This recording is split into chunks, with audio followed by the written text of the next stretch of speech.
வல்லமையும் மிகுந்த கிருபையும் உள்ள என் அன்பின் தகப்பனுக்கு கோடா கோடி ஸ்தோத்திரங்களை ஏறெடுக்கிறேன்.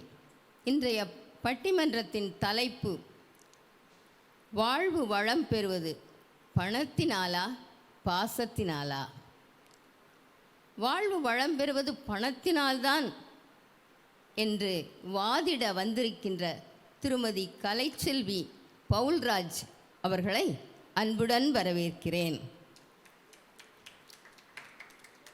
அதே கருத்தை வலியுறுத்தி பேச வந்திருக்கின்ற மாலதி யோகேஷ் அவர்களையும் அன்புடன் வரவேற்கிறேன். வாழ்வு வளம் பெறுவது பணத்தினால் என்று அதை உறுதிப்படுத்த வந்திருக்கின்ற திருமதி ஐடா கிங் டேவிட் அவர்களையும் அன்புடன் வரவேற்கிறேன். இல்லை, பணத்தினால் அல்ல, பாசத்தினால்தான் வாழ்வு வளம் பெறுகிறது என்று எதிர்வாதம் புரிய வந்திருக்கின்றார் திருமதி சக்தி சங்கர் அவர்களை பாசமுடன் வரவேற்கிறேன். அதே கருத்தை வலியுறுத்த வந்திருக்கின்ற திருமதி வள்ளி சாம் அவர்களை வரவேற்கின்றேன். பாசத்தினால்தான் என்பதை உறுதிப்படுத்தி பேச வந்திருக்கின்ற திருமதி அன்பு ஜோதி ஸ்டாலின் அவர்களை வரவேற்கின்றேன். இப்பட்டிமன்றம் சிறப்புற வேண்டுமென்றால் பார்வையாளர்கள் தேவை. உங்கள் அனைவரையும் அன்புடன் வரவேற்கிறேன். வளம் என்றால் என்ன என்பதைத்தான் இவர் இரு அணியினரும் எடுத்து கூறி அது எதனால் வளம் பெறுகிறது என்பதையும் நமக்கு கூற வந்திருக்கிறார்கள். ஒரு அழகான பங்களா, கார், இன்னும் எல்லா வசதிகளையும் உடைய ஒரு இல்லம். அதை பார்க்கும் பொழுது அந்த ஒரு ஏழை என்ன நினைக்கிறான்? அவர்கள் கொடுத்து வைத்தவர்கள், அவர்கள் வாழ்வு எவ்வளவு வளமாக இருக்கிறது, அவர்கள் வீட்டிலே சந்தோஷம் சமாதானம் எல்லாம் இருக்கும் என்று அவன் நினைத்து நான் மட்டும் இப்படி வாடிக்கொண்டிருக்கின்றேனே என்று அவன் ஏங்குகிறான். சரி, அப்படி ஒரு செல்வந்தர் வீட்டிற்கு நாம் இப்பொழுது செல்வோம். அந்த குடும்ப தலைவர் தொழில் என்று ஓடிக்கொண்டிருக்கிறார். அந்த குடும்ப தலைவியோடு நேரம் செலவழிக்க அவருக்கு மனமில்லை. இந்த அம்மா நேரம் போகணுமே, இவங்களும் என்ன செய்கிறாங்க, மாதர் சங்கம், இன்னும் தோழியர் வீடு அப்படின்னு அவங்க போயிட்டுருக்காங்க. பிள்ளைகள், தகப்பன் ஆதரவு இல்லை, தாயின் பாசம் இல்லை, பள்ளி டியூஷன் என்று போராடி களைத்து வீட்டிற்கு வரும் பொழுது அவர்களை வரவேற்க யார் இருக்கிறார்? அங்கே இருக்க பணிப்பெண் இருக்கிறாள். அந்த பையன் என்ன செய்கிறான்? அடுத்த வீட்டிலே தன் பிள்ளையை கொஞ்சம் மகிழ்கின்ற பெற்றோரை பார்த்து ஏங்குகிறான், எனக்கு அப்படி ஒரு வாழ்வு இல்லையே என்று சொல்லி. இப்படியாக நாம் இந்த உலகத்திலே பலவிதமான குடும்பங்களை நாம் பார்க்கிறோம். இதை குறித்து தான் இந்த இரு அணியினரும் பேச வந்திருக்கிறார்கள். கலை பெற்றெடுத்த செல்வி என இங்கு ஒருவர் வந்திருக்கிறாரே, அவர் சொல்லுகிறார் பணத்தினால்தாம்மா என்று சொல்லி தன்னுடைய கருத்தை எடுத்து கூற முதலாவது திருமதி கலைச்செல்வி பவுல்ராஜ் அவர்களை அழைக்கிறேன்.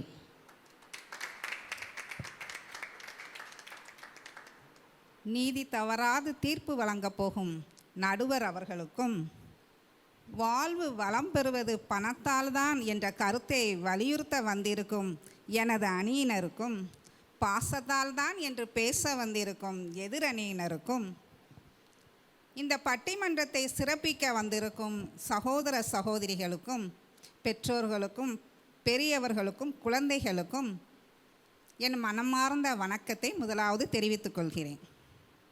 வாழ்வு வளம் பெறுவது பணத்தால். வளம் என்றாலே செல்வம், செழிப்பு. நம்ம சாதாரண அன்றாட வாழ்க்கையில் நம்ம எல்லா தேவைகளும் சந்திக்கப்பட்டு நம்ம சந்தோஷமாக இருப்பதே வளம்தான். இந்த பூமியில் வாழும் பொழுது நம்முடைய எல்லா தேவைக்கும் பணம் கட்டாயம் அவசியம் என்பது எல்லாருக்கும் தெரிந்தது. அப்படித்தானே நடுவர் அவர்களே? நம்ம பணங்கிறது அன்றாட தேவைக்கு பேசுங்கம்மா. ரொம்ப முக்கியம். இந்த நாட்களில் கூட பணத்தை விட முக்கியமானது அதிகமாக நிறைய இருக்குது அப்படின்னு சொன்னால் கூட அதையும் வாங்குவதற்கு நமக்கு பணம் தான் தேவை. பணம் எல்லாவற்றிற்கும் உதவும் என்று வேதம் நமக்கு கூறுகிறது. பணம் இருந்துட்டுனா உறவுகள் தானாக வந்துடுவாங்க. உறவுகள் தானாக பணம் இருந்தா உறவு வருமா? ஆமாம்மா, ஆமாம் நடுவர் அவர்களே, பணம் இருந்தால் உறவு தானாக வந்துடும். உறவு மட்டுமா வரும், அது கூட பாசமும் சேர்ந்து வந்துடும். பாசம் வந்துட்டுனா பணம் வருமா? அதுதான் வராது. பாசம் வந்துட்டால் மட்டும்தான் வரும், பணம் வராது. நம்ம கூட ஆபிரகாம் கர்த்தர் அவருக்கு கொடுத்த தேசத்திற்கு அவர் புறப்பட்டு போகிறார். ஆண்டவர் அழைக்காரு, நீ இந்த இடத்தை விட்டு நான் உனக்கு காண்பிக்கும் தேசத்துக்கு போ அப்படின்னு ஆபிரகாம் அழைக்காரு. ஆபிரகாம் ஒரு செல்வ செழிப்புள்ள சீமானாக இருக்கிறார். அதனால் அவருடைய சகோதரன் மகன் லோத்தும் அவரோடு கூட புறப்பட்டு போகிறார். பார்த்தீங்களா நடுவர் அவர்களே, பணம் இருக்கும், உறவு தானாகவே வந்துட்டு. புதிய கருத்தா இருக்கேம்மா. புதிய இன்னமும் ஆபிரகாம் செல்வ செழிப்பா இருந்ததுனால தான் ஆண்டவர் என்ன செஞ்சார், அவர் அழைத்தான்ற மாதிரி கொண்டு வரீங்க, அவர் புறப்பட்டு போனார்னு சொல்றீங்க. ரெண்டுமே தான் நடுவர் அவர்களே. நீங்கள் கருத்தை சரியாக புரிஞ்சுக்கோங்க. நான் பேசும்போது சொல்லுங்க சொல்லுங்க, தெளிவாக புரிஞ்சுக்கிறேம்மா. லோத்தும் சேர்ந்து போகிறாரு. ஆபிரகாமுக்கும் லோத்தும் ரொம்ப ஆஸ்தி உள்ளவங்களாக இருக்கிறதுனால பூமி அதை தாங்க முடியாத பாரமாக இருந்து தான் அவங்க ஆஸ்தி. அதனால் ஆபிரகாமும் லோத்து ஒரு முடிவெடுக்காங்க, நம்ம ரெண்டும் ஒருமித்து வாழ முடியாது, நம்ம பிரிந்து போயிடுவோம் அப்படின்னு சொல்லிட்டு. ஆனால் ஆபிரகாம் செல்வ சீமானாக இருந்ததுனால அவர் தனியாக போய் வாழ்கிறதுக்கு அவருக்கு தைரியம் இருந்தது. அதனால் லோத்துக்கு எந்த இடத்துக்கு போகணுங்கிற முடிவை எடுக்கும் உரிமையை விட்டு கொடுத்துருந்தார் நடுவர் அவர்களே. அதனால் லோத்தும் அவர் தேர்ந்தெடுத்த இடத்துக்கு போகிறாரு. வெறுங்கையால் முலம் போட முடியாது, பணம் இல்லாத வாழ்வும் செழிக்காது. இந்த நாட்களில் கூட லோத்து சோதோமில் குடியிருக்கிறார். அவர் குடியிருக்கும்போது எதிரிகள் படையெடுத்து வந்து அங்கே இருக்கிற மக்களை எல்லாம் சிறைப்பிடித்துட்டு போயிடுறாங்க. இந்த செய்தி ஆபிரகாமுக்கு அறிவிக்கப்பட்டது.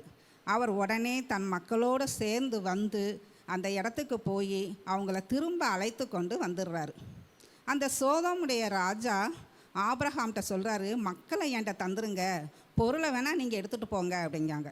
ஆனால் ஆபிரகாம் அவர் தானே வென்று வந்தார். ஆமாம், எனவே பொருளை நீ வச்சுக்கோ, மக்களை என்கிட்ட தந்துருன்னு சொல்கிறாங்க. ஆனால் ஆபிரகாம் சொல்லுதாரு, ஒரு சரட்டையாகிலும் பாதரட்சை வாரையாகிலும் நான் எடுப்பதில்லைன்னு சொல்கிறாரு. ஏன் அப்படி சொல்கிறாருன்னு சொன்னால், அவர் பிரதிபலன் பாராமல் உதவி செய்கிற ஒரு மனிதர். ஏன்னா அவர்கிட்ட செல்வம் அதிகம் இருக்குமா ஆபிரகாம்கிட்ட, அவருக்கு எந்த பிரதிபலனும் தேவையில்லை. அதனால் அவர் எந்த பிரதிபலனும் எதிர்பார்க்கவும் இல்லை. இப்படிப்பட்ட எதிர்பார்த்து உதவி செய்யாத, பிரதிபலன் எதிர்பாராத அநேகரால் தான் இந்த நாட்களில் எத்தனையோ ஊழியங்கள் நடந்து கொண்டிருக்குமா. இதை நீங்கள் நல்லா புரிஞ்சுக்கிடணும், தெரிஞ்சுக்கிடணும். மக்கள் எப்படி இருக்காங்கன்னு, பிரதிபலனே எதிர்பாராமல் உதவி செய்கிற மக்கள். இந்த நாளில் ஆபிரகாம் 3 புருஷர்கள் தனக்கு எதிராக வர்ற பார்க்கார். அந்த 3 புருஷர்களையும் உபசரிக்கிறார். அவங்க தேவ தூதர்கள் என்று அறிந்து கொள்கிறார். அவங்க திட்டங்களையும் தேவ தரிசனத்தையும் அவர் தெரிந்துக்கிறார். இதனால் என்ன செய்கிறாரு, அவர் சோதோமுக்காக பரிந்து பேசுகிறார். அவர் உபசரிக்கிறதுனால தேவ திட்டத்தை அறிந்து கொள்கிறார் நடுவர் அவர்களே. சோதோமுக்காக பரிந்து பேசுகிற ஒரு வாய்ப்பும் அவருக்கு கிடைக்கும். உபசரிக்கிறது சாதாரணமாக இருக்க முடியுமா நடுவர் அவர்களே? பணம் இருந்தால் தான் உபசரிக்க முடியும். எல்லா பொருட்களும் கொடுக்கணும்ல. ஆமாம், உபசரிக்கணும்ல. அவருக்கு செல்வ சீமானாக இருந்ததுனால உபசரித்தார். ஒன்றும் இல்லை நடுவர் அவர்களே, இந்த நாட்களில் கூட நம்முடைய பாசங்கள் இருக்காங்க உங்கள் பக்கத்தில். பாசம்தான் அப்படின்னு சொல்லிட்டு எப்படி கிளம்பி உட்காந்துருக்காங்க பாருங்கள். நல்லாதாம்மா உட்காந்துருக்காங்க. நல்லா தான் உட்காந்துருக்காங்க. அவங்க வீட்டுக்கு நீங்கள் ஒரு நாள் சாயங்காலம் போல் கிளம்பி போங்க. சரி, போனீங்கன்னா உங்களை எப்படிம்மா வரவேற்பாங்க? நல்லா தான் வரவேற்பாங்க. பாசன்றவங்க அப்புறம் எப்படிமா வரவேற்காம இருப்பாங்க? வாங்கம்மா வாங்கம்மா, உட்காருங்கம்மான்னு வரவேற்பாங்க. அம்மா கொஞ்சம் டீ குடிக்கிங்களாம்மா, நீங்கள் சொல்லுவீங்க, இல்லை இல்லை இப்போந்தான் நான் வரும்போது டீ குடிச்சிட்டு வந்தேன்னு சொல்லுவீங்க. இல்லைம்மா ஒரு அரை கிளாஸ் டீயாவது குடிங்கம்மா அப்படின்னு சொல்லுவாங்க. அப்போ நீங்கள் என்ன சொல்லுவீங்க, இல்லை இல்லை நான் போதும்மா நான் இப்போ தான் குடிச்சிட்டு வந்தேன். சரிம்மா அப்படின்னு சொல்லிவிட்டு நீங்கள் எந்த காரியத்துக்காக வந்தீங்களோ அதை பேசிட்டு ஜெபித்துட்டு வந்துடுவீங்க. அடுத்து இவங்க என்ன செய்வாங்க தெரியுமா, இந்த பாசங்கிறவங்க இதயத்தில் ஒரு பெரிய ஆனந்த அலையே அடிக்க ஆரம்பிச்சிரும்மா. என்னம்மா அவங்க மனசில் அலையடிக்கிறது உங்களுக்கு தெரியுதா? நான் அனுபவத்தில் பார்த்துருக்கோம்ல நிறைய வேற. ஆனந்த அலை அடிக்கும். அது எதுக்கு அடிக்குன்னு நினச்சிங்க, நல்ல வேலைக்கு இந்த அம்மா டீ குடிக்காமல் போயிட்டாங்க, இவங்க போனதுனால 200 பால் எனக்கு மிச்சமாயிட்டு. மிச்சமானதுனால நாளைக்கு காலையில் வாங்க வேண்டிய 1/2 லிட்டர் பாலை வாங்க வேண்டாம். ஏன்னா அதனால ஒரு 30 ரூபாவும் மிச்சமாகுது. இந்த 200 பால் அவங்க பாசம்னு பேச வந்திருக்காங்க, நீங்கள் அவங்க கணக்கு பார்ப்பாங்கன்னு சொல்லிக்கிட்டு இருக்கீங்க. எம்மா பாசனாலே பணத்தை கணக்கு பார்க்குற கூட்டம்தாம்மா. அப்படி எங்களை மணிக்கு தாராள குணம் அவங்களுக்கு இருக்காது. சரி சரி பேசுங்க பேசுங்க. அதான் நான் சொல்கிறேன். அவங்க என்ன செய்வாங்க, அந்த 200 பாலில் அடுத்த நாள் காலையில் குடும்பத்தோடு டீ போட்டு குடிச்சிருவாங்க. இன்னும் ஆனால் எங்கள் ஆபிரகாம் அப்படி கிடையாது. அவர் செல்வ சீமான். அவரை எப்படி உபசரித்தார் தெரியுமா, சாரால் அழைச்சி 3 படி மாவு எடுத்து மெல்லிய மாவு எடுத்து அப்பம் செய்ய சொன்னார். அவரே மாட்டு மந்தைக்கு ஓடினார். ஒரு இளங்கன்றை பிடித்து வேலைக்காரன் கையில் கொடுத்து இதை நீ துரிதமாக போய் அடித்து சமைச்சு கொண்டு வான்னு சொன்னார். அது மாத்திரம் இல்லைம்மா, வெண்ணெய் பால் எல்லாம் கொடுத்து ஒரு ராஜ விருந்து அவங்களுக்கு கொடுத்தாரு. அந்த ராஜ விருந்தை பார்த்துட்டு உங்கள் மனசுலே இப்போ ஒரு வாடுதலும் ஏக்கமும் தெரியுதுமா. ஐயோ என் மனசுக்கு வந்துட்டிங்களா? இப்போ ஏன் தெரியுது தெரியுமா, ஐயோ நம்ம அந்த ஆபிரகாம் காலத்தில் இல்லாமல் போனோமே, அந்த விருந்தில் நம்மளும் கலந்துக்கிடலாமேங்கிற ஒரு ஏக்கம் தெரியுதுமா. அதனால நீங்கள் ஏங்காதீங்க. சரி, அதுக்கு தான் ஆபிரகாம் சந்ததி நாங்கள் இருக்கோம். அப்படியா? சரி வந்துடுறேன். நாங்கள் உங்களுக்கு எப்படி விருந்து கொடுக்க போகிறோம் தெரியுமா? சொல்லுங்க. Mutton biryani, chicken 65. பாவம் உங்களுக்கு வயசானதுனால 65 மெல்ல முடியாது. அதனால நீங்கள் நல்லா சாஃப்டாக சாப்பிட்றதுக்காக மட்டன் கட்லெட் தயார் பண்ணி தரப்போகிறோம். சரிம்மா சரிம்மா, சொல்கிறப்பே சாப்பிட்ற மாதிரி இருக்குமா? இதெல்லாம் செய்கிறது சும்மாவா? அப்புறம் பணம் தான். ஓ சரி, ஆமாம், மட்டன் கடைக்கு போனால் பணம் கொடுத்து தான் வாங்க முடியும். இப்போ 1 கிலோ எவ்வளோக்கு விற்கி? சும்மாவா? அதான் நாங்கள் செல்வ செழிப்போடு இருக்க போய் தான் அதெல்லாம் உங்களுக்கு செய்ய முடியுதுமா. சரி சரிம்மா சரிம்மா, ஒத்துக்கிறேம்மா. அம்மா நடுவர் அவர்களே, உங்கள்கிட்ட நான் இறுதியாக ஒரு வேண்டுகோள் வச்சுக்கிடுதேன். சரி, இந்த பாச மலர்களின் பாசமான பேச்சை நம்பி ஏமாந்து நல்ல தீர்ப்பு சொல்ல தவறாமல் எங்களை நீங்கள் நினைத்து தீர்ப்பை கரெக்டாக சொல்லுவீங்கன்னு நம்பிக்கையோட வாழ்வு வளம் பெறுவது பணத்தால் பணத்தால் பணத்தால் என்று சொல்லி இத்துடன் என் உரையை நிறைவு செய்கிறேன். நன்றி, வணக்கம். திருமதி கலைச்செல்வி அவர்கள் ஆபிரகாமை சுட்டி காட்டினார்கள். அவர் செல்வ சீமான் என்று. அதனால்தான் அவர் அந்த போருக்கு போய் அந்த சோதோ மக்களை எல்லாம் மீட்டு வந்த பொழுது கூட அவர் தனக்கென்று எந்த பொருளையும் ஏற்கவில்லை. அவர் பிரதிபலன் பார்க்கவில்லை. ஏனென்றால் அவர் ஏற்கனவே செல்வ சீமான் என்று சொல்லி சொன்னார். அடுத்து உபசரிப்பை குறித்து சொன்னார். பாருங்க, எனக்கும் ஒரு ஐஸ் வச்சுட்டார், வாங்க வாங்க உங்களுக்கு இதெல்லாம் செஞ்சு தரேன். போனால் எப்படி இருக்குன்னு தெரியலை, ஆனால் அவங்க கூப்பிட்டது சந்தோஷந்தான் இல்லையா? அவங்க சொன்னாங்க, எது வாங்கினாலும் பணம் வேணும். அதே மாதிரி ஊழியம் செய்யணுன்னாலும் எல்லாரும் கொடுக்குற பணத்தில் தான் அது நடக்குது. எனவே நாம் வளமுடன் சந்தோஷமாக வாழ்வதற்கு பணம்தான் அவசியம் என்று சொல்லி சென்றார். ஒரு நல்ல அடித்தளம் அவர்களுடைய அணிக்கு அவர் போட்டுவிட்டு போயிருக்கிறார். இந்த அடித்தளத்தை தகர்க்க எனக்கு சக்தி இருக்கிறது என்று சொல்லி திருமதி சக்தி சங்கர் அவர்கள் வருகிறார்கள். வாழ்வு வளம் பெறுவது பாசத்தினால் என்று கூற வாருங்கள். இங்கு கூடி வந்திருக்கும் பிஎம்எம் குடும்பத்தின் நபர்கள் அனைவருக்கும் என் பாசமிகு வணக்கத்தை தெரிவித்துக் கொள்கிறேன். மேலும் வாழ்வு வளம் பெறுவது பாசமே தீர்ப்பளிக்க வந்திருக்கும் நடுவர் அவர்களுக்கும் பேசவே ஆரம்பிக்கல, அதுக்குள்ள நான் தீர்ப்பு சொல்லணும்னு எனக்கு கட்டளை வேறையா? என் அணியினருக்கும் தோல்வி பயத்தில் அமர்ந்திருக்கும் என் எதிரணியினருக்கும் என் முதல் கண் வணக்கத்தை தெரிவித்துக் கொள்கிறேன். வாழ்வு வளம் பெறுவது பாசத்தால் தான். ஏன்னு கேட்குறீங்களா? வளம்னா என்ன? சந்தோஷம், சமாதானம், சுகம். இது எல்லாத்தையும் நம்ம பணத்தால் வாங்க முடியுமா? முடியவே முடியாதுங்க. பாசத்தால் மட்டும்தான் முடியும். நம்ம சுற்றி நம்ம ஃப்ரெண்ட்ஸு, நம்மளோட உறவினர்கள், உற்றார் எல்லாம் இருக்கும்போது சந்தோஷம் தானாக வந்துடுங்க. நம்ம சந்தோஷமாக இருந்தாலே பாதி வியாதி நம்மளை விட்டு ஓடியே போயிடும். அது மட்டும் இல்லாமல் நமக்கு கஷ்டமான சூழ்நிலைகள், நமக்கு பிரச்சனைகள், போராட்டங்கள் இதெல்லாம் வரும்போது நம்ம சுற்றி நம்மளுடைய நண்பர்களாக இருக்கலாம், நம்மளோட உறவினர்கள், நம்மளோட ஃப்ரெண்ட்ஸ் எல்லோரும் இருக்கும்போதும் சமாதானமும் தானாக வந்துடும். எனக்கு முன்னாடி பேசின அக்கா சொன்னாங்க, பொருள் தான் வளம் சொல்லிட்டு. நீங்கள் பணத்தை வச்சு வீடு நிறைய பொருள் வாங்கி வீடு நிறைய பொருளால் அலங்கரிச்சா அதில் சந்தோஷம் வந்துடுமா? கட்டாயம் வரவே வராது. ஏன் அப்படின்னா அந்த பொருளை பாதுகாக்கணுங்கிற கவலையிலேயே நிம்மதி இழந்து போயிடுவீங்க. நம்ம பொருளை பார்க்குறப்ப என் வீட்டில் இது இருக்குது அது இருக்குன்னு சந்தோஷப்பட முடியாதா? இல்லை நடுவர் அவர்களே, அந்த பொருளை பாதுகாக்கணும் கவலையிலேயே உங்கள் நிம்மதியெல்லாம் போயிடுவாங்க. ஓ சரி சரி. அப்புறம் எலியாங்கிற ஒரு தேவ மனிதர் இருக்கார். அந்த மனிதர் என்ன பண்ணார் அப்படின்னா, ஆண்டவருடைய வார்த்தைக்கு கீழ்ப்படிஞ்சு எலிசாங்கிற ஒரு தீர்க்கதரிசியை போய் அபிஷேகம் செய்கிறார். இந்த எலிசா ஒன்றும் சாதாரண மனுஷர் கிடையாது. அந்த நாட்களேவும் பெரிய பணக்காரர். இன்னும் சொல்லணும் அப்படின்னா 12 ஏர்பூட்டி உழுதவர். அவ்வளோ பெரிய பணக்காரர். எல்லாத்தையும் விட்டுட்டு உடனே அந்த தீர்க்கதரிசி எலியாவோடு வர்றாரு. பாருங்க, இந்த எலிசா தீர்க்கதரிசிக்கு அவர் மீது உள்ள பாசம், பற்று, இதனால தான் அவர் எல்லாத்தையும் விட்டுட்டு வர்றாரு.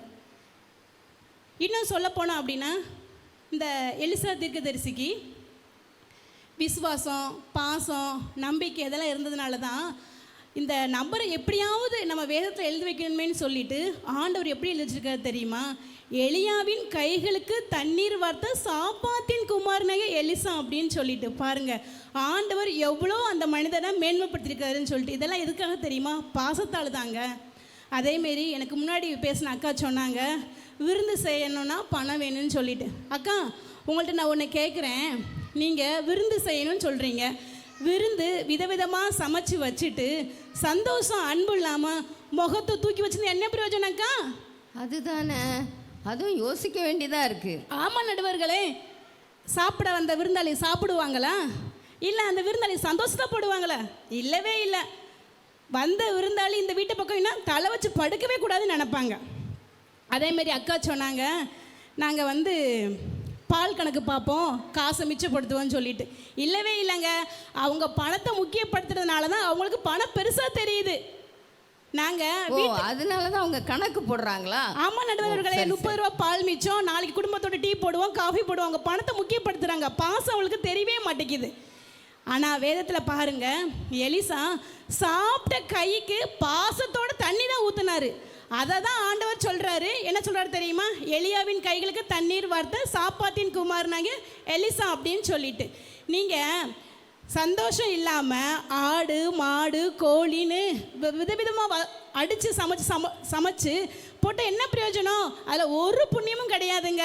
நீங்கள் பாசத்தோட சந்தோஷமாக ஒரு டம்ளர் தண்ணி கொடுத்தா கூட அதுதாங்க வளம், அதுதாங்க பாசம். அதனால் நீங்கள் என்ன செஞ்சாலும் சரி, அதாவது பணத்தை முக்கியப்படுத்தாமல் பாசத்தோடு நீங்கள் யாருக்கும் ஒரு டம்ளர் தண்ணி கொடுத்தாலும் அதுதான், அதில் தான் வளம் இருக்குது.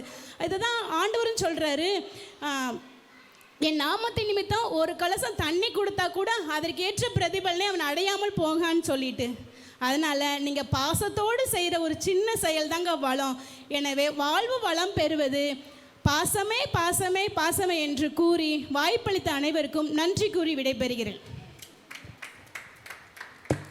வாழ்வு வளம் பெறுவது பணத்தால் என்று சொன்னார்கள். அந்த விருந்தை குறித்து சொன்னாங்க பார்த்தீங்களா? உண்மைதான். திருவள்ளுவர் கூட அது சொல்லியிருக்கிறார். அனிச்ச மலர் என்ன செய்யுமா? முகர்ந்து பார்த்தாலே வாடி விடுமா. பொதுவாக பூக்களை நாம் எடுக்கும் பொழுது அந்த வாசனையை அனுபவிப்பதற்காக பெரும்பாலும் எல்லாரும் முகர்ந்து தான் பார்ப்பாங்க இல்லையா? ஒரு சிலர் தான் அதை அப்படி வச்சு அழகு பார்த்து தலையில் சூடிக்கொள்வார்கள். ஆனால் இந்த அனிச்ச மலர்ன்றது அப்படி முகர்ந்து பார்த்தாலே அப்படியே வாடிரும், அவ்வளவு மென்மை. விருந்தினரும் அப்படி தான் அப்படின்னு சொல்கிறார். நல்ல விருந்து படிச்சுட்டு கொஞ்சம் உங்களுடைய முகம் மாறுபட்டு அப்படி நீங்கள் பார்த்தீங்கன்னாலே விருந்தினர் முகம் வாடிவிடும் அப்படின்னு சொல்லி அவர் சொல்கிறார். உண்மைதான், விருந்தில் விதவிதமாக வைக்கலாம், ஆனால் பாசத்தோட நீங்கள் சாப்பிடுங்க சாப்பிடுங்க, இது உங்களுக்காகத்தான் செய்தேன், இந்த மாதிரி பாசத்தை நம் வார்த்தைகளிலே வெளிக்காட்டி விருந்தினரை உபசரிக்கும் பொழுதுதான் அங்கு சந்தோஷம் இருக்கும். அடுத்து அவங்க எலிசாவை பற்றி சொன்னாங்க. எலிசா பெரும் பணக்காரர், செல்வந்தர், 12 ஏர் பூட்டி அவர் வாழ்ந்தவர். அப்பேற்பட்டவர் எலியா அவருடைய சால்வை அவர் மேலே போட்ட உடனே அத்தனையும் விட்டுட்டு எலியா பின்னாடி அவருக்கு பணிவிடைக்காரனாக இருந்தார். ஒரு தீர்க்கதரிசிக்கு அவ்வளோ தூரம் அவர் தன்னை தாழ்த்தி கொடுத்ததுக்கு காரணம் என்ன? கடவுள் மீது வைத்த பற்று. அடுத்தது தீர்க்கதரிசியை அவர் கனம் பண்ணியது, அவர் பாசம் செலுத்தியது என்று சொன்னார்கள். பாசம் என்று அவர்கள் கூறிய பொழுது நமது உள்ளம் கூட கொஞ்சம் அப்படி நெகிழ்கின்றது. சரி, இவருடைய கருத்தை அடித்து பேசுவதற்கு திருமதி மாலதி யோகேஷ் வருகிறார்கள். அவர்கள் என்ன சொல்ல போகிறாங்க? பாசமே வேணான்னு சொல்ல போகிறாங்களோ என்னவோ கேட்போம்.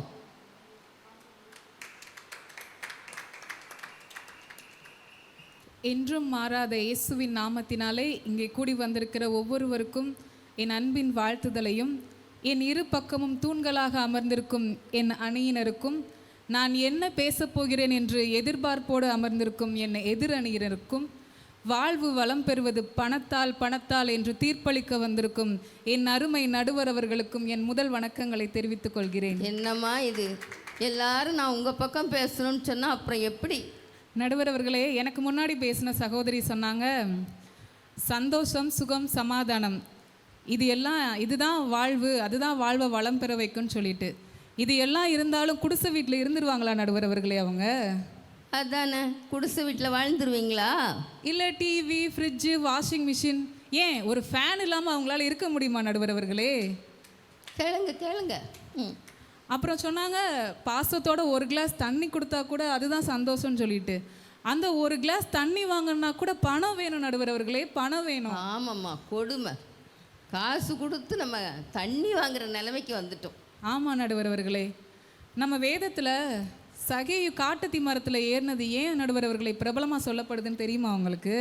நீங்கள் சொல்லுங்கம்மா, கேட்டுக்கிறேன். சகேயு ஆயக்காரர்களுக்கு தலைவராகவும் ரொம்ப ஒரு பிரபலமான மனுஷனாகவும் இருந்தார் நடுவர் அவர்களே. அவர் ரொம்ப வசதி வாய்ப்போடு இருந்தார், அவர் ரொம்ப பணக்காரராக இருந்தார்.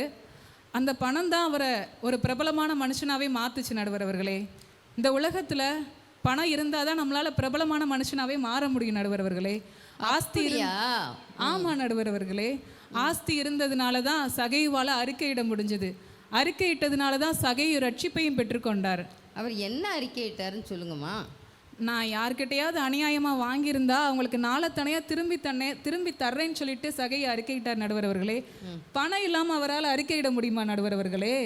உண்மைதான், பணம் இருந்ததுனால தான் சகையுவால் அறிக்கையிட முடிஞ்சது. அன்றைக்கே சகையு ஆபிரகாமோட சந்ததியாகவும் மாறினார். அது மட்டுமா, எனக்கு முன்னாடி பேசின அந்த அக்கா சொன்னாங்க, எலிசா தீர்க்கதரிசியை பற்றி சொன்னாங்க. பாசத்தினால தான் எலிசா தீர்க்கதரிசி தாழ்மையாக இருந்தாருன்னு சொன்னாங்க. ஆனால் எலிசா தீர்க்கதரிசியோட பேக்ரவுண்ட் என்னன்னு தெரியுமா நடுவர் அவர்களே? அவர் அந்த காலத்திலேயே 12 ஏர் பூட்டி உழுத ஒரு பெரும் பணக்காரர் நடுவர் அவர்களே. ஒரு பணக்காரராக இருந்தாலும் அவருக்குள்ள தாழ்மை இருந்தது. சகேயும் ஒரு பெரிய பணக்காரராக இருந்தார், ஆனாலும் அவர் தன்னை தாழ்த்தினதுனால தான் இயேசு கிறிஸ்துவை பார்க்குறக்காண்டி மரத்தில் ஏறி போய் உட்கார்ந்துருந்தார். பணம் இருந்தாலும் தாழ்மை, பாசம் எல்லாம் வரத்தான் செய்யும் நடுவர் அவர்களே. பணம் இருந்தாலும் இந்த பக்கம் தாழ்மையும் பாசமும் இருக்கும் நடுவர் அவர்களே. அப்புறம் சொன்னாங்க, சந்தோஷமாக இருந்தாலே பாதி வியாதி குறைஞ்சிரும்னு சொல்லிட்டு. இந்த காலத்தில் 40 வயசை தாண்டிட்டாலே வரக்கூடாத வியாதியெல்லாம் வந்துடுது. சுகரு, ப்ரெஷரு, ரத்த சோகை, லொட்டு லொசுக்குன்னு எல்லா வியாதியும் ஒன்று இன்னொன்று கூட்டிகிட்டு வந்துடுது. இந்த வியாதிக்கெல்லாம் ட்ரீட்மெண்ட் பார்க்கலான்னு சொல்லி ஹாஸ்பிட்டலுக்கு போனால் டாக்டர்கிட்ட போய் எனக்கு இந்த வியாதி வந்துடுச்சு, எனக்கு வைத்தியம் பாருங்கன்னு சொன்னால் உடனே பார்த்துருவாங்களா நடுவர் அவர்களே?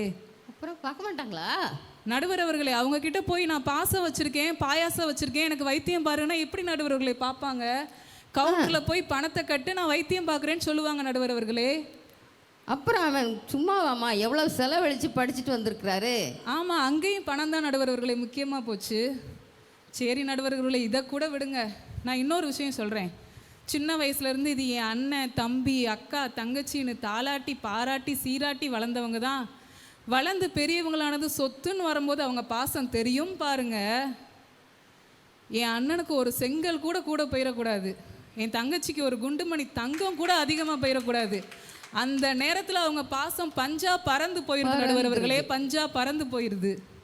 இப்போ தெரியுதா பாசத்தோட மகிமை என்னன்னு சொல்லிட்டு? அது மட்டுமா நடுவர் அவர்களே, இந்த உலகத்தில் எத்தனையோ பேர் நேர்மையாக சம்பாதிச்சு தன்னலம் கருதாது பிறர் நலம் கருதி எத்தனையோ பேர் தான தர்மங்களை செய்கின்ற பணக்காரர்கள் இன்றைக்கு இந்த உலகத்தில் இருக்காங்க நடுவர் அவர்களே. அது மட்டுமா, ஒரு நாள் நம்மளுடைய தேவை என்ன நடுவர் அவர்களே? அன்றாட தேவை உணவு, உடை, இருப்பிடம். இந்த தேவை கூட சந்திக்கப்படணும் அப்படின்னா அதுக்கு நமக்கு முக்கிய தேவையே பணம் தானே நடுவர் அவர்களே. பணம் இல்லாமல் நம்முடைய அன்றாட தேவை கூட சந்திக்கப்படாது நடுவர் அவர்களே. எனவே வாழ்வு வளம் பெறுவது பணத்தால் பணத்தால் என்று அறுதியிட்டு உறுதியாக கூறி விடைபெறுகிறேன். நன்றி, வணக்கம். அன்றாட வாழ்க்கையிலிருந்து திருமறை என்ன சொல்லுதுன்றது வரைக்கும் ஒரு பயணத்தை செய்துட்டாங்க இல்லையா? சகேயு ஒரு செல்வந்தராக இருந்தனால தான் அந்த சமுதாயத்தில் அவருக்கு ஒரு மதிப்பு இருந்துச்சு. அவர் மரத்தில் ஏறினனால தான் எல்லாரும் அதை பெருசாக எடுத்தாங்க, பார்த்தாங்க. ஒரு ஏழை ஒருத்தன் ஏறி இருந்தானா நிச்சயமாக யாரும் அதை சொல்ல போகிறதில்ல இல்லையா? இவர் கலெக்டர் மாதிரி அந்த ஆயக்காரர்களுக்கெல்லாம் ஒரு தலைவன் அப்படின்னு சொன்னாங்க. அதுக்கப்புறம் அன்றாட வாழ்க்கைக்கு வந்தாங்க. நீ வாழணுமா, ஒரு மனிதனாக ஒரு மனுஷியாக இந்த உலகத்தில் வாழணும்னா உனக்கு வேண்டிய உணவு உடை கூட என்ன செய்யாது, தானாக வராது, பாசத்தினால வராது, எல்லாமே பணம் கொடுத்து தான் வாங்க முடியும்னாங்க. அது உண்மை தானே? சரி, அவங்க கருத்தை சொல்லிட்டாங்க. நான் என்ன செய்ய போகிறேன், அதை அடித்து இல்லை இல்லை பாசம்தான் சொல்ல போகிறேன்னு சொல்லி திருமதி வள்ளி சாம் அவர்கள் வருகிறார்கள். வேதத்திலே சாமுவேல் என்பவரோடு சின்ன பையனாக இருக்கப்பயே ஆண்டவர் பேசினார். பேசி எதிர்காலத்தையே சொன்னார். மற்றவங்களை குறித்த தீர்ப்பு, யார், ஏலி தாத்தா பிள்ளைகளை குறித்த தீர்ப்பெல்லாம் அவற்றை பரிமாறினார் இல்லையா? அதே சாம் பேர் தான் அவர்களுடைய கணவருக்கு இருக்குது, சாமுவேல்னு. அதனால இவங்க அவற்றை கலந்து பேசி கருத்துக்களெல்லாம் எடுத்துகிட்டு வந்திருப்பாங்களோ என்னவோ. அவங்க என்னதான் சொல்கிறாங்கன்னு கேட்போமே. கிராம மிஷனரி இயக்கத்தின் அளவில்லாத பாசத்தின் காரணமாக நடுவராக அமர்ந்திருக்கும் எனதருமை நடுவர் அவர்களுக்கும், பாசமே முக்கியம் என பாசத்தோடு அமர்ந்திருக்கும் எனதருமை சகோதரிகளுக்கும், பணம்தான் வாழ்க்கைக்கு முக்கியம் என பணத்தை நம்பி கண் பிதுங்கி போய் விழித்து கொண்டிருக்கும் எனதருமை எதிரணியினருக்கும், கிராம மிஷனரி இயக்கத்தின் மீது உள்ள அன்பின் காரணமாக ஒரு கூட்ட ஜனமாக இங்கே கூடியிருக்கும் உங்கள் அனைவருக்கும் என் வணக்கத்தை தெரிவித்துக் கொள்கிறேன். எனக்கு முன்னாடி பேசின சகோதரி சொன்னாங்க, grinder, mixie, washing machine, fan இல்லாமல் ஒரு குடிசை வீட்டில் உங்களால் வாழ முடியுமான்னு சொல்லிட்டு. நான் சொல்கிறேன் நடுவர் அவர்களே, எங்களால் வாழ முடியும். ஓ, எதுவுமே இல்லாமல் எங்களால் எதுவுமே இல்லாமல் வாழ முடியும். நான் கேட்குறேன் நடுவர் அவர்களே, ஒரு பெரிய சந்தன கட்டில் ஒரு பஞ்சு மெத்தை போட்டு ஒரு ஏசி ரூமில் குழு குழுன்னு அவங்க தூங்குனாலும் அவங்க நிம்மதியாக தூங்கிறாங்களான்னு கேளுங்க நடுவர் அவர்களே. ஏமா நிம்மதியாக தூங்குறீங்களா? அவங்களுக்கு நிச்சயமாக தூக்கமே இருக்காது நடுவர்களே. அவங்களுடைய எண்ணங்கள் எல்லாம் எப்படா இந்த பணத்தை எல்லாம் பாதுகாக்கணும், இல்லை இந்த பணத்தை வச்சுட்டு எப்படி பெரிய பெரிய வீடு கட்டலாமா, இல்லை பெரிய பங்களா கட்டலாமா, இல்லை ஒரு பெரிய கம்பெனி கட்டிடலாமா, இல்லை நம்ம கிச்சனை மாடர்ன் கிச்சனாக மாட்டிடலாமா, இல்லை ஒரு ஐஃபோன் வாங்கிடலாமா அப்படின்னு சொல்லி மட்டும்தான் அவங்களோட சிந்தனைகள் ஓடிக்கிட்டே இருக்கும் நடுவர்களே. பரவாயில்லப்பா, 2 அணியினரும் சிந்தனையை போய் பார்த்துட்டு வந்துடுறீங்களே, எதிரணியருடைய சிந்தனையை. ஆமாம் நடுவர்களே, அவங்க அப்படியே யோசிச்சுக்கிட்டே இருக்கிறதுனால அவங்கள அறியாமலே அவங்களுக்கு பிபி வந்துடும், சுகர் வந்துடும். அவங்க சொன்ன மாதிரி டாக்டர்கிட்ட மட்டும்தான் போக முடியும். அது மாதிரி சொன்னாங்க, டாக்டர்கிட்ட போனால் டாக்டர் வந்துட்டு பணம் கேட்காம உங்களுக்கு ட்ரீட்மெண்ட் பார்த்துருவாங்களா அப்படின்னு சொல்லிட்டு கேட்டாங்க. நான் சொல்கிறேன் நடுவர்களே, அந்த எவ்வளோ முக்கியமான சூழ்நிலையாக இருந்தாலும் என் கூட பிறந்த என்னோட அண்ணன், தங்கச்சி, சகோதரிகள் யாருக்கும் ஒரு ஃபோன் பண்ணால் போதும் நடுவர்களே, எவ்வளோ பணம் வேணும்னு சொல்லி பாசமாக கொண்டு வந்து கொடுக்கறதுக்கு நிறைய சகோதரிகள் இருக்காங்க நடுவர்களே. பரவாயில்லையே, அதனாலதான் உலகம் இருக்கு போலமா. ஆமா நடுவர்களே, என்ன செங்கலுக்கு சண்டை போடுவாங்க, 1 அடி நிலத்துக்கு சண்டை போடுவாங்க, அப்படிப்பட்ட ஜனம்தான் இருக்குன்னு சொன்னாங்க. ஆமா நடுவர்களே, அதையும் சொல்றேன் கேளுங்க. அவங்க சொன்னாங்க, இப்ப சொத்துன்னு வந்துருச்சுன்னா ஒரு செங்கல் கூட என்னோட சகோதரனுக்கு கொடுக்க மாட்டேன், ஒரு அடி நிலம் கூட என் சகோதரிக்கு கொடுக்க மாட்டேன் அப்படின்னு சொல்லிட்டு சொன்னாங்க. நான் சொல்றேன், பணம் பணம் பணம் அப்படின்னு சொல்லிட்டு பேசிக்கிட்டே இருக்கவங்க எல்லாரும் இப்படிதான் திங்க் பண்ணுவாங்க. ஐயோ, இந்த செங்கலை என் சகோதரனுக்கு கொடுத்துட்டேன்னா அப்போ நம்மளுக்கு இடம் இல்லாமல் போயிருமே, நம்மளுக்கு வீடு கட்ட முடியாமல் போயிருமே, அப்படி மட்டும்தான் யோசிச்சுக்கிட்டே இருப்பாங்க நடுவர்களே. அதே இது கொஞ்சம் பாசமாக இருக்கக்கூடிய அண்ணன் தங்கச்சி எடுத்துக்கோங்களேன், என் தங்கச்சி தானே வச்சுட்டு போட்டோம் அப்படிதான் சொல்லுவாங்க நடுவர்களே. அவங்கன்னா அப்படி காசுன்னா பார்க்க மாட்டாங்க. அவங்க தங்கச்சியாக இருந்தாலும் அவங்க சகோதரர்களாக இருந்தாலும் என் தம்பி கஷ்டப்படுறான் வச்சுட்டு போட்டோம், என் தங்கச்சி கஷ்டப்படுறான் வச்சுட்டு போட்டோன்னு அப்படின்னு சொல்லிட்டு ஃபுல்லாக கொடுத்துட்டு தான் நடுவர்களே போவாங்க. அதுபோல் இப்போ சகையை பற்றி சொன்னாங்க.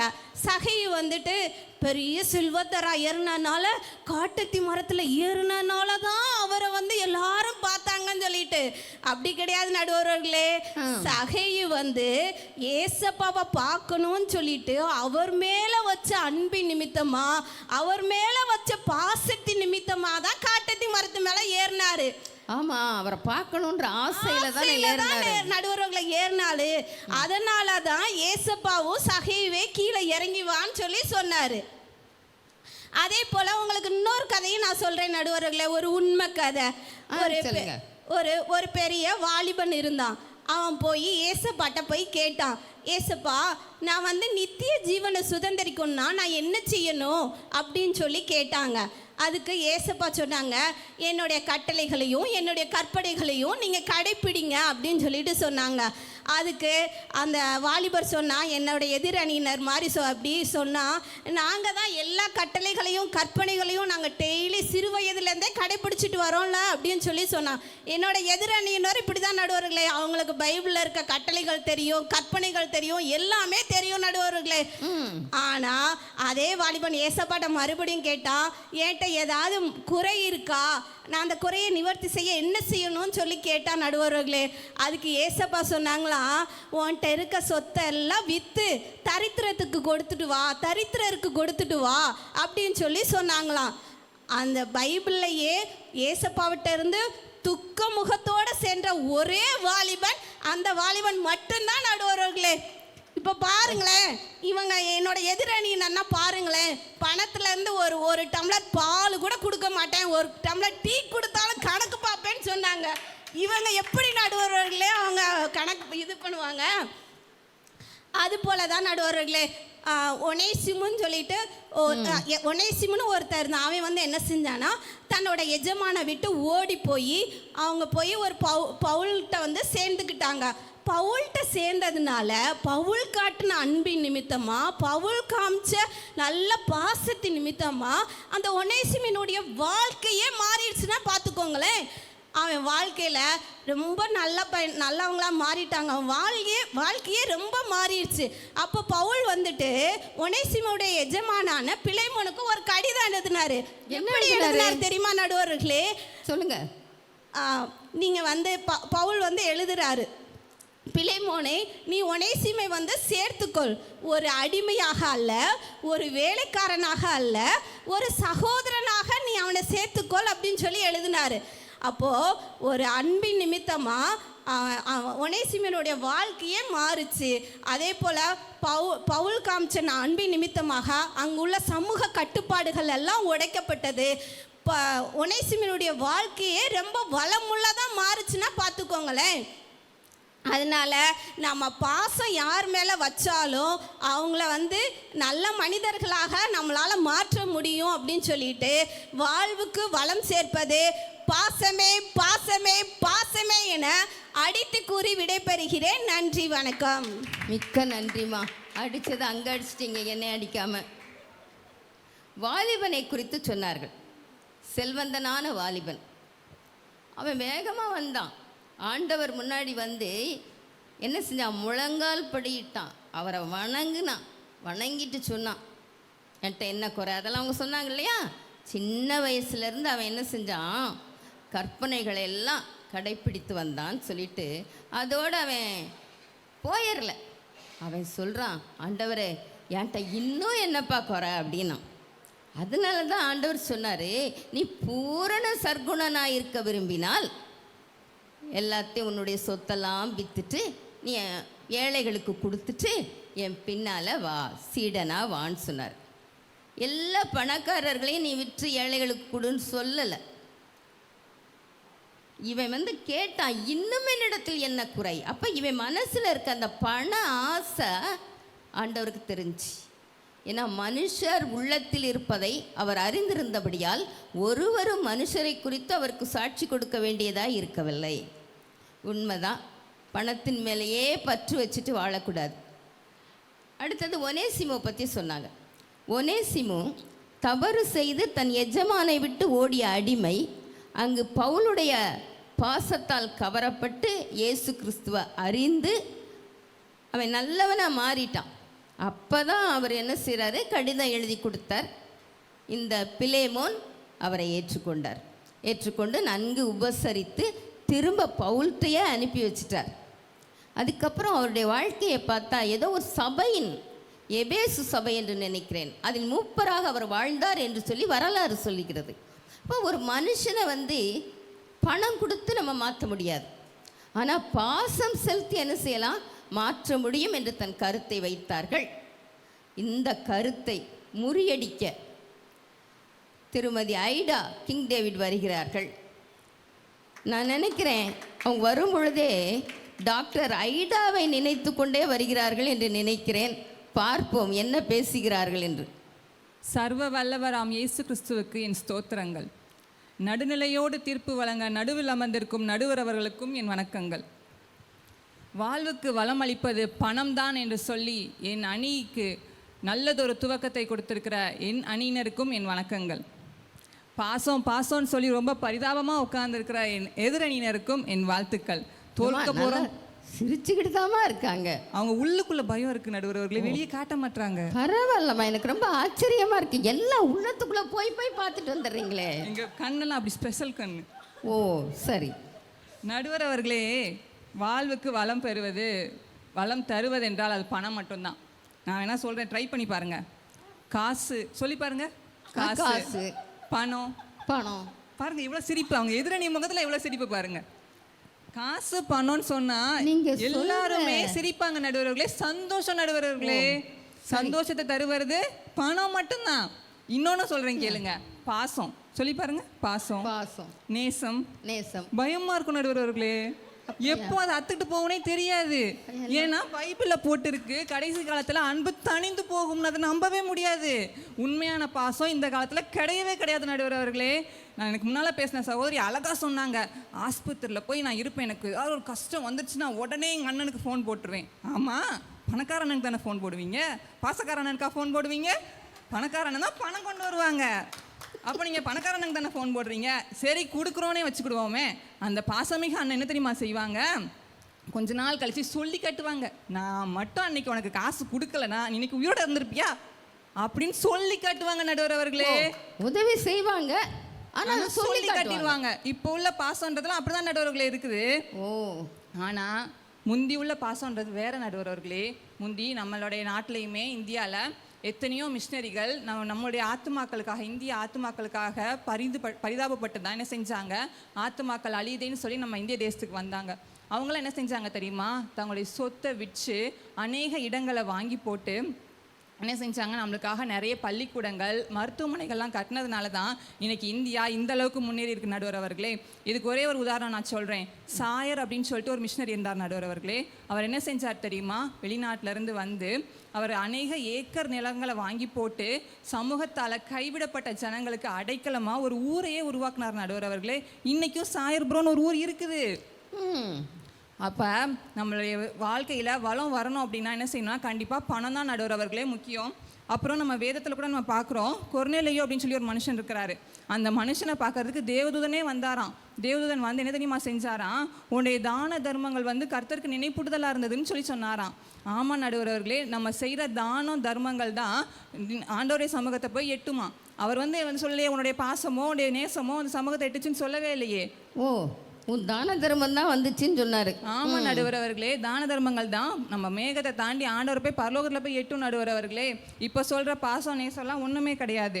வேதம் அவர் அறிமுகப்படுத்தும் போது கூட சொல்லுது, தான தர்மங்களை செய்தவர் என்று அவர் அறிமுகமே படுத்துது நடுவர் அவர்களே. நடுவர் அவர்களே, இந்த காலத்தில் மெயின் டிஷ் வந்து பணம் தான், சைட் டிஷ் தான் என்னது பாசம். மெயின் டிஷ் வேணுமா சைட் டிஷ் வேணுமா? உங்களுக்கு சைட் டிஷ் இல்லாமல் இருந்துடலாம், மெயின் டிஷ் வேணும்ல கண்டிப்பாக. அப்போ பணம் தான் நடுவர் அவர்களே முக்கியம், ரொம்ப ரொம்ப முக்கியம். நடுவர் அவர்களே, இங்கே உட்காந்துருக்கிற எதிரணியினெல்லாம் பார்த்தா பாவமாக இருக்குது. அவங்களுக்கு கண்ணு சரியாக தெரியல போல இருக்குது. பாசம் கண்ணு மறைச்சிருச்சு நடுவர் அவர்களே. வேதத்தில் யாக்கோபுன்னு ஒரு நிருபம் இருக்குது. அந்த நிருபத்தில் அவர் தெளிவாக எழுதியிருப்பார். சொல்லலாம் இல்லை, சொன்னால் நம்ப மாட்டாங்க. அவர் எழுதி வச்சுட்டு போயிட்டாரு. என்ன தெரியுமா எழுதியிருக்காரு, உங்க கூட இருக்கிறவங்களுக்கு யாரோ வஸ்திரம் இல்லாமலோ இல்லை ஆகாரம் இல்லாமலோ இருக்கும்போது நீ அவங்கள பார்த்து போங்க, பசியாக இருங்க, குளிர்காய்ங்கன்னு வாயால் சொன்னால் பத்தாது, அவங்களுக்கு வேண்டியதை நீ செய்யணும்னு சொல்கிறாரு. கிரியை இல்லாத விசுவாசம் செத்துது. அதே மாதிரி தான் பணம் இல்லாத பாசம் வீணு. ஓ, பாசத்தையே முழுமைப்படுத்துறது பணம் தான் நடுவர் அவர்களே. என்னதான் நான் பாசமாக இருக்கேன்னு சொன்னாலும் அதை ப்ரூவ் பண்ணணும்னா நாங்கள் பணம் செலவழிக்கணும் நடுவர் அவர்களே. பணம் தான் முக்கியம், அப்போ தான் வாழ்வு வளமாக இருக்கும் நடுவர் அவர்களே. இப்போ உள்ள சுச்சுவேஷனுக்கு ஒன்று சொல்கிறேன், பணம் இருந்தால் உபசரிப்பாங்க, இல்லைன்னா அவமதிப்பு. இதுதான் இன்றைய நாட்டு நடப்பு. நம்மளுக்கு வந்து மரியாதையாக இருக்காது நடுவர் அவர்களே. இங்கிட்டு வர போக வேண்டியிருக்கு. கடைசியாக ஒன்று சொல்லி என் வாதத்தை முடிக்கிறேன் நடுவர் அவர்களே. சொல்லுங்கம்மா. காசு இருந்தால் அவங்கள பார்த்து ஹவ் ஆர் யூன்னு கேட்பாங்க. அதே இது உங்கள்கிட்ட காசு இல்லையா, அவங்கள பார்த்து ஹூ ஆர் யூன்னு கேட்பாங்க. உங்களை பார்த்து ஹவ் ஆர் யூன்னு கேட்கணுமா இல்லை ஹூ ஆர் யூன்னு கேட்கணுமா, நீங்களே முடிவு பண்ணிக்கோங்க நடுவர் அவர்களே. வாழ்க்கைக்கு வளம் சேர்ப்பது பணம் தான். அதே தீர்ப்பு நீங்கள் சொல்வீங்கன்னு நம்பி என் உரையை முடிக்கிறேன். நன்றி, வணக்கம். பணம் இருந்தால் தான் ஹவ் ஆர் யூன்னு கேட்பாங்களாம். எப்படி இருக்கீங்க, நல்லா இருக்கீங்களா அப்படின்னு ஒரு ஆசை, பாசம், பற்று. அது உண்மையாக பாசாங்க தெரியாது, நம்மளை நல்லா கவனிப்பாங்க. ஆனால் பணம் இல்லாதவங்க உறவுகள் வீட்டுக்கு போனால் கூட ஹூ ஆர் யூ, யாருப்பா நீ அப்படின்னு வாங்கலாம். ஆனால் அது உலகத்தில் நடக்குது. இப்போ பணம்னு வாழ்கிறவங்க தங்களுக்கு உடன் பிறந்தவர்களை கூட எனக்கு அவனை பற்றி தெரியாது, அவனை பற்றி பேசாத அப்படின்னு சொல்லி அவங்க ஒதுக்குறத இந்த உலகத்தில் பார்க்குறோம் இல்லையா. பணம் இருந்தால் மதிக்கிறாங்க, இந்த சமுதாயம் பணம் இருந்தால் மதிக்குது. அவங்க சொன்னாங்க, மிஷினரிகள்லாம் வந்தாங்க, நம்ம நாட்டை முன்னேற்றுவதற்கு அவங்க பணத்தை தான் செலவழித்தாங்க அப்படின்னு சொல்கிறாங்க. ஆமாம், கல்விக்கூடம் கட்டணும், மருத்துவமனை கட்டணும், விடுதிகள் கட்டணும்னா என்ன வேணும்? பணம் வேணும். போய் நின்றுட்டு ஏன் கட்டடமே எழும்பு அப்படின்னா கட்டடம் எழும்பிடுமா? நான் ஒரு முறை ஒரு இடத்திற்கு சென்றிருந்தேன் செய்தி கொடுக்க. என்னுடைய வாலிபத்தில் அந்த இடத்த பற்றி கேள்விப்பட்டிருக்கேன். கருணாகரபுரின்னு சொல்லிட்டு ஒரு அக்கா என்கிட்ட சொல்லுவாங்க, நான் அங்கே தான்மா வேலை பார்க்குறேன்னுவாங்க. நான் யோசிப்பேன், அது எந்த ஊருடா, எங்கே இருக்குன்னு சொல்வேன். நான் பெரியவளானோன்னா கடவுளுடைய ஊழியத்தை செய்யும் பொழுது அந்த இடத்திற்கு நான் அழைக்கப்பட்டேன். அந்த இடத்துல பார்த்திங்கன்னா என்னை கூட்டிகிட்டு போய் காட்டினாங்க. அதாவது பெண்கள் கூட்டம், அந்த வட்டாரத்தில் இருக்க எல்லா பெண்களும் வந்து அங்கே கூடுற கூட்டத்தில் பேச போயிருந்தேன். அதுக்கு முன்னாடி அது பார்க்க போனேன். முன்னால் பள்ளி கட்டடம் இருக்குது. அதுக்கப்புறம் பார்த்தா பெரிய ஹால், அதை வந்து திரை போட்டு தடுத்துருக்காங்க, பெரிய கூட்டம் வைக்கலாம். உள்ளே போனால் ஒரு பங்களா, அதுக்கு சைடில் போனால் பிள்ளைகள்லாம் தங்குற விடுதிகள், ஆலயம், சிற்றாலயம், இதெல்லாம் விடுங்க, இது கட்டாயம் இருந்து தானே ஆகணும். அதுக்கப்புறம் தான் எனக்கு அதிர்ச்சியாக இருந்துச்சு. அந்த எல்லையிலேருந்து இந்த எல்லை வரைக்கும் அந்த தானியம் விளைவிக்கிற, அதாவது வயல் இருந்த இடம், இன்றைக்கி அந்த வயல் இல்லைங்க. அதுக்கு பதிலாக என்ன இருக்குது தெரியுமா? பார்த்தினிய செடி அப்படியே முளைச்சி கிடக்குது. அவங்க வாங்கி வச்ச சொத்தை பாதுகாக்க கூட நம்மளால் முடியலை. அதுக்கப்புறம் பார்த்தா ஒரு இடத்த காட்டினாங்க. இதுதாங்க அன்னைக்கு மாட்டு தொழுவமாக இருந்துச்சு. பிள்ளைகளுக்கு பால் வேணும் இல்லையா, அதுக்காக நாங்கள் இங்கே வளர்த்தாங்க. அப்புறம் ஒரு பெரிய ஒரு ஏரி மாதிரி ஒரு இடம், அப்படி செவ்வக வடிவத்தில். அது இன்றைக்கி தண்ணிலாம் இல்லை, மணல் இருக்குது, பிள்ளைங்க இறங்கி விளையாடுறாங்க. முந்தி இருந்த மாதிரி ஒரு புகழ்பெற்ற கல்விக்கூடமாக இன்றைக்கி அது இல்லை, ஒரு சின்ன ஸ்கூலாக இயங்கிக்கிட்டு இருக்கு. ஆனால் அந்த ஏரி மாதிரி இருக்கிற இடம் என்ன தெரியுமா? மீன் தொட்டியாம். பிள்ளைகளுக்கு மீன் உணவு கொடுக்கணும்னு சொல்லி அவங்க மீன் வளர்த்தாங்க. பார்த்தீங்களா, அவ்வளோ பெரிய இடத்த வாங்க அவங்க எவ்வளோ பணம் செலவழிச்சிருப்பாங்க. இப்படி சில இடங்களுக்கு போகும்பொழுது பார்ப்பேன், பெரிய பெரிய கட்டடங்கள், டீச்சர்ஸ் குடியிருக்கிறதுக்கு வீடு, ஆஃபீஸில் வேலை பார்க்குறவங்க இருக்கிறதுக்கு அதுக்கு தனியாக குவார்ட்டர்ஸ், அப்படி சொல்லி எல்லாம் இருக்குது. இதெல்லாம் வாங்க அவங்க என்ன செய்திருப்பாங்க? பணம் தான் செலவழிச்சிருப்பாங்க இல்லையா? சிடி ஸ்டட் வரும்பொழுது, ஊழியத்துக்கு வரும்பொழுது, அந்த புகழ்பெற்ற கிரிக்கெட் வீரர் தன்னுடைய பங்குக்கு வந்த எல்லா செல்வத்தையும், அவங்க அப்பா பெரிய செல்வந்தர், அவருக்கு பின்னாடி அவங்க பிள்ளைங்க பகிர்ந்து கொள்ளும் பொழுது இவருக்கு வந்த அத்தனை சொத்தையும் அப்படியே ஊழியத்துக்கு கொடுத்துட்டு வந்தார்.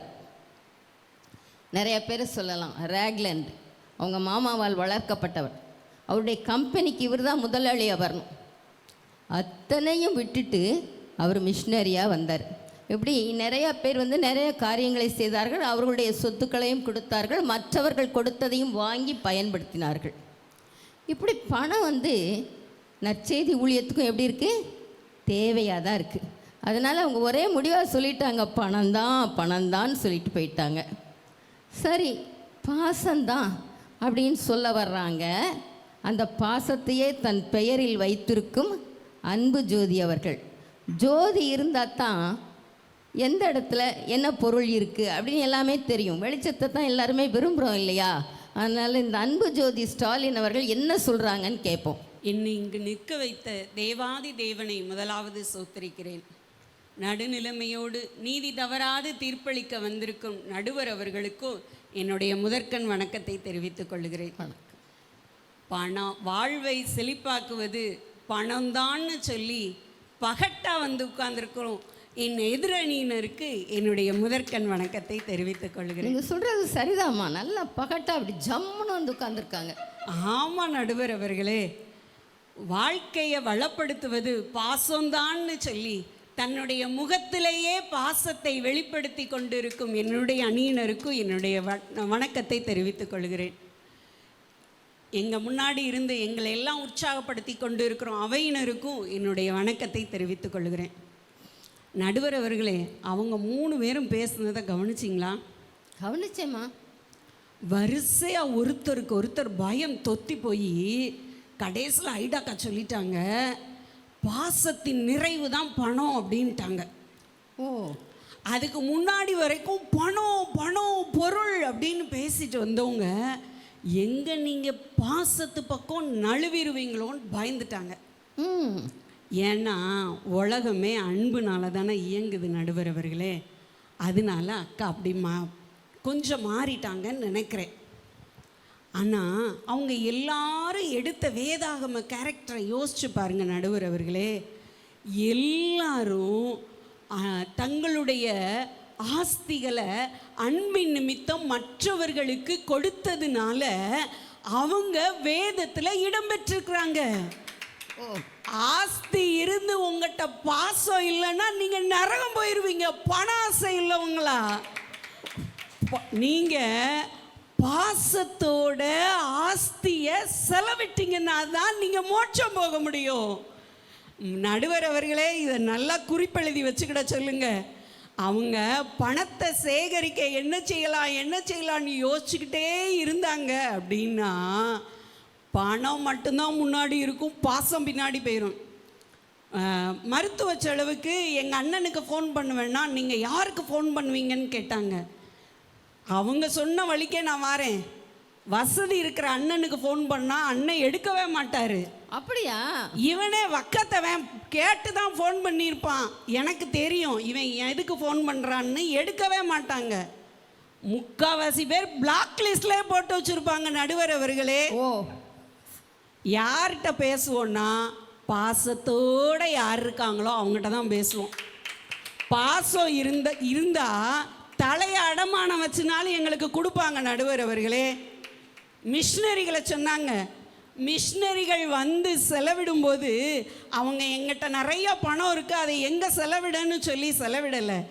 பாசம் இருந்ததுனால அதை பாசத்தோட யாருக்கு செலவிடணும்னு சொல்லி நினைத்து பார்த்து விதைத்தார்கள். எங்களோட பாசம் உங்களோட பணம் மாதிரி வெளியே தெரியாட்டாலும் அது ஆணி வேராய் அடியிலிருந்து தாங்குகிறது. அதனால வாழ்வை வளப்படுத்துவது பாசம். பாசம்னு சொல்கிறேன் நடுவர் அவர்களே. சரிம்மா. பணம் இருந்தால் உறவு வரும், பணம் இருந்தால் பாசம் வந்துடும், பாசம் இருந்தால் பணம் வருமான்னு கேட்டாங்க. திமிர்வாதக்காரனை வேதத்தில் எடுத்துக்கோங்க நடுவர் அவர்களே. திமிர்வாதக்காரன் பணம் கொடுத்தா 4 பேரை கூட்டிகிட்டு போன்னு சொன்னான். அவனே பாவம் படுத்து கிடந்தான்.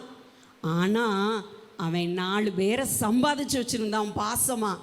அந்த 4 பேர் பாசத்தினால இயேசு கிறிஸ்துட்ட அவ்வளோ பிரயாசப்பட்டு கொண்டு போய் சுகத்தை கொடுத்து அவனோட வாழ்வை செழிப்பாக்குனாங்க.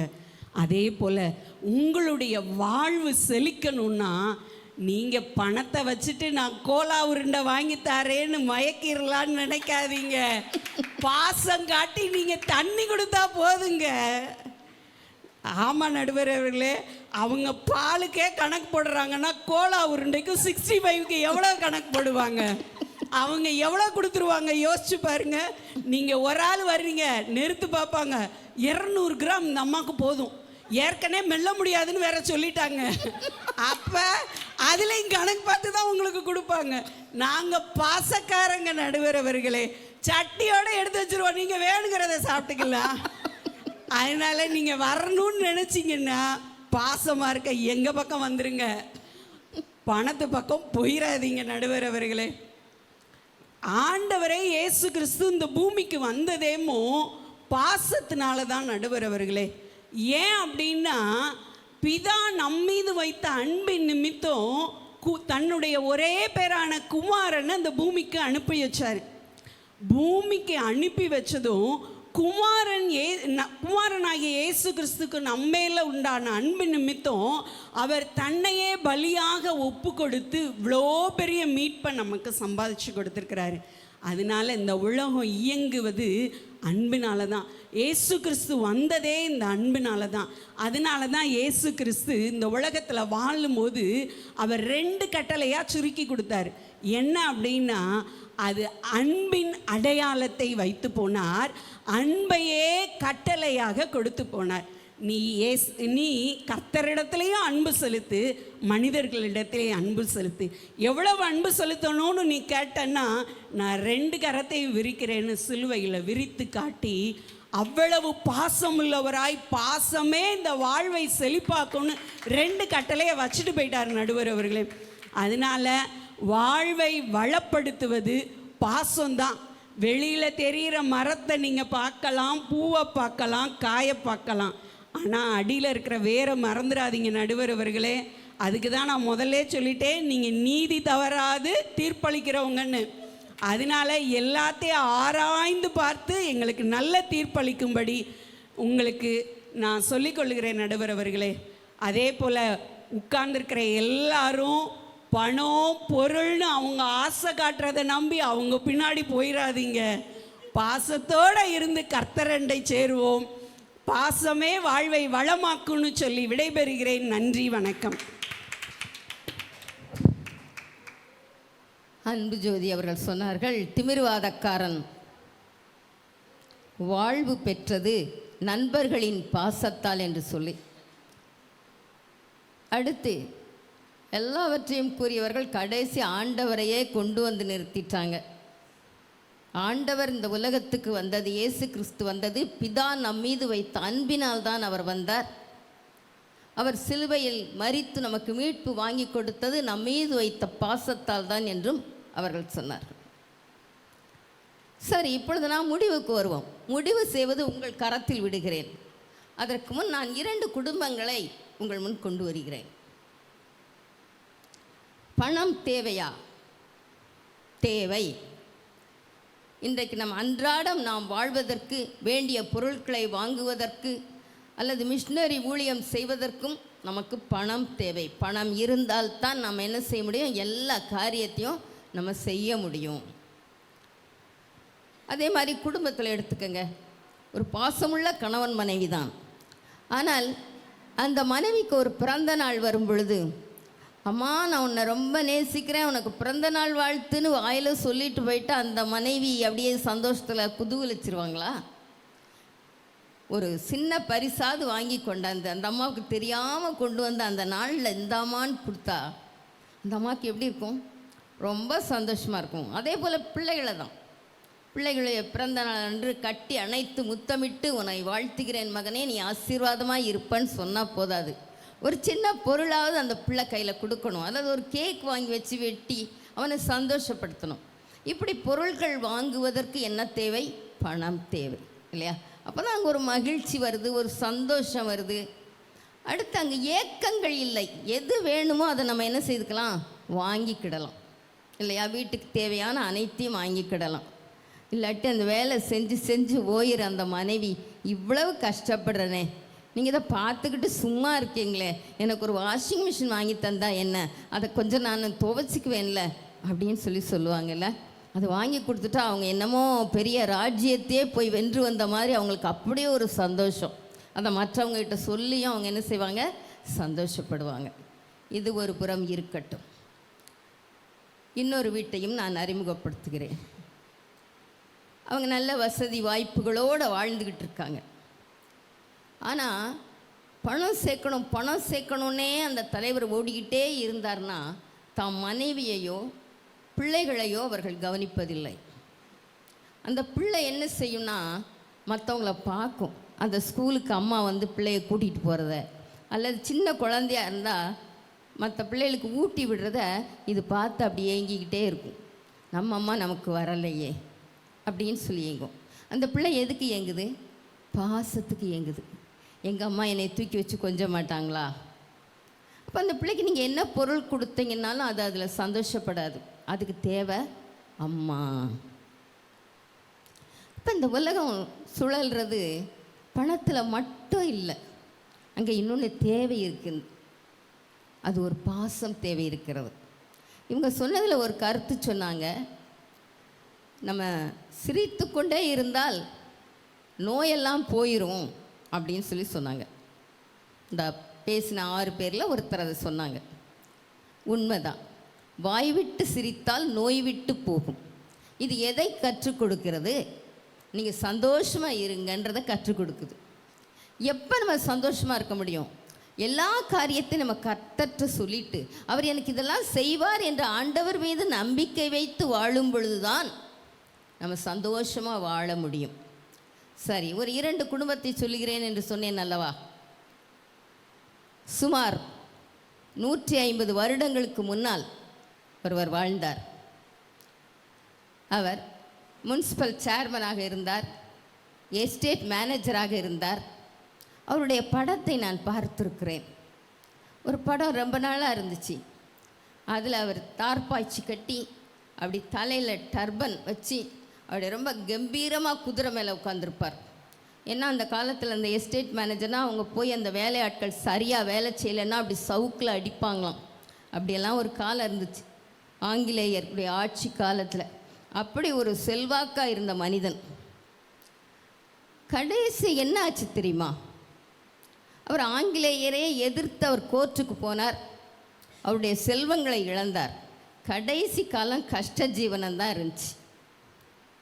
கடைசி காலம் வரும்பொழுது அவர் பிள்ளைகளை கூட அவர் கவனிக்கவில்லை. இருக்கிற சொத்தை பணமாக மாற்றி வச்சுக்கிட்டு அவர் மட்டும் ஒரு பிள்ளைய உதவிக்கு வச்சுட்டு வாழ்ந்தார். மற்ற பிள்ளைகளை அவருடைய மூத்த மகள் தன் தம்பிமாரை வாழ வைப்பதற்கு அவங்க முயற்சி எடுத்தாங்க. அந்த பிள்ளைகளை பொறுப்பெடுத்து வளர்த்தாங்க. ஏன்னா அவங்களுடைய கணவர் ஒரு போதகர், குருவானவர். எனவே இருவரும் ஒத்துழைத்து பிள்ளைகளை அவர்கள் வளர்த்தார்கள். இது ஒரு புறம் இருக்கட்டும். இன்னொரு குடும்பத்தை சொல்லுகிறேன். அவங்க ஒரு பள்ளியிலே தலைமை ஆசிரியராக இருந்தவர்கள். விக்டோரியா மகாராணியாருடைய பெயரை தன் பெயராக வைத்தவர்கள். அவங்கள பார்த்தாலே கம்பீரமாக இருக்கும்.